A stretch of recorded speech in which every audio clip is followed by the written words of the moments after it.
God of War Ragnarok. Ragnarök? What the fuck? Okay, I guess this is what we're doing now.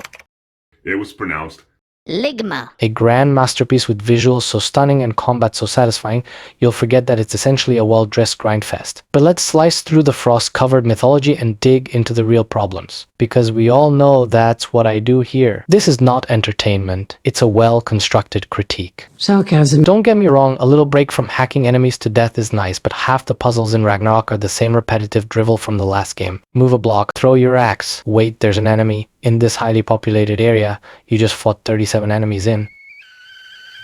Kill this enemy you totally could not expect coming. Now move the box back. And if we are being honest with each other, I don't think puzzles are the one squeaky gear that needs the grease. But some of them feel like even Kratos would stop and maybe ask the decapitated god of wisdom if it's normal that he only just happens to have the exact tools to get through this section of map. They call me Mimir, smartest man alive, and I have the answer to your every question. What a fucking liar, dude! Sometimes you have to suspend your disbelief so much it starts flying in your face. Then there's the open world. Well, it's kind of an open world, not really open. Let me try again. Then there's the world. There's very limited narrow spaces some of the times. Other times it likes to make you feel more open because you're sitting in a boat or standing on a sled. But if you have ever made it beyond that one mountain, you're probably out of bounds. It's like the game wants to be an open world RPG, but gets cold feet at the last minute and shackles you back into a linear story. The illusion of freedom is there, maybe just enough not to make the 30-hour Norse soap opera even longer. Norse mythology continues where we left off. You'd think a tale about the literal end of days would be fast-paced and intense, but this game? Oh no. It stretches a 15-hour plot into a 30-hour marathon that will have you wondering if Kratos secretly developed a hobby for long-winded monologues. The game tries to balance this epic tale of father-son bonding and apocalyptic chaos, but forgets that's what we already did in 2018. I get it, Kratos wants to be a better dad, but after 10 games of ripping apart mythological creatures, do we really need that much therapy? It's like watching a guy who's really good at pressing L3R3 suddenly start reading self-help books mid-battle. As far as pacing goes, have you ever heard of a game that loves its NPCs way too much? The side characters are interesting, sure, but suddenly every dwarf and god gets a subplot, which wouldn't even be a bad thing if it wasn't kind of flipping the entire franchise on its head. Atreus, on the other hand, switching between rebellious teen and wise sage so frequently it's like playing D&D without dice. Witnesses. Right. Then there's the combat system, which while solid isn't as revolutionary as it's pretending to be. Yes, smashing enemies with Kratos' axe and blades is satisfying.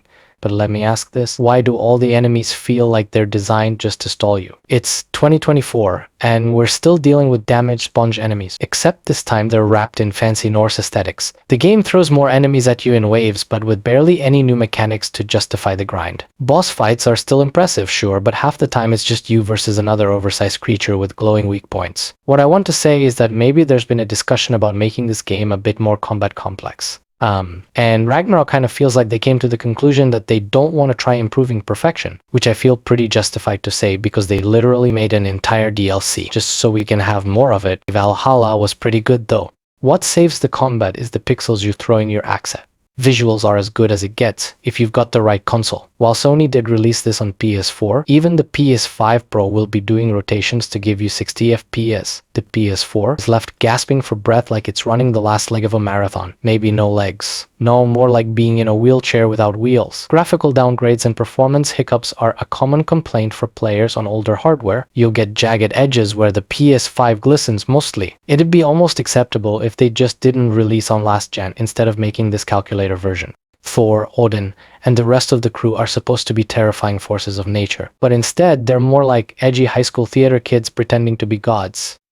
Sure, Thor looks menacing, but then he opens his mouth and you realize he's the captain of a football team with a drinking problem. Odin is classically manipulative, scheming figure, feels less like a god of wisdom and more like that annoying uncle who always thinks he's the smartest guy in the room. Their personalities try too hard to be layered, but end up feeling forced. And by the time you face them, you're not thinking, wow, I'm fighting gods. You're just relieved you can maybe finally shut them up. I am profoundly unimpressed. Yes, the dumb does not fall far from the tree. Shut up!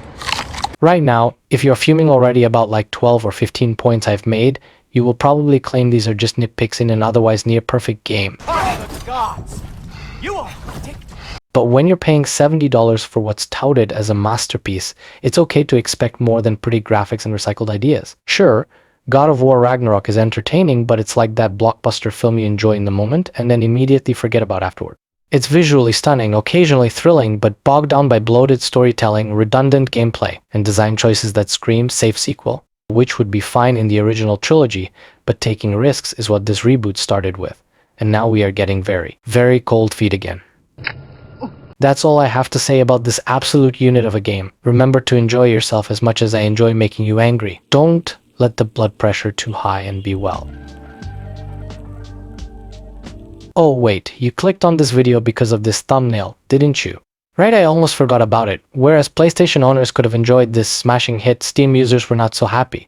Well, what else is fucking new? This comes from a place where Sony already pissed everyone in the PC vicinity by making the PlayStation Network mandatory for people who might not even have a PlayStation at all. Helldivers 2 suffered the first with this. And when Sony made this a problem for Ragnarok 2, Steam reviews bombed it. And look, I get your frustrations. It's a good thing that gamers learn to push back corporations, but there needs to be a line, you know. The nouveau is dog shit. The new clients from every other publisher can go suck it, but you can just make a PSN account without even owning the console. It's hardly different from all these other moronic clients. To put it shortly, you got clickbaited by a completely irrelevant conversation. Now ask me if I care.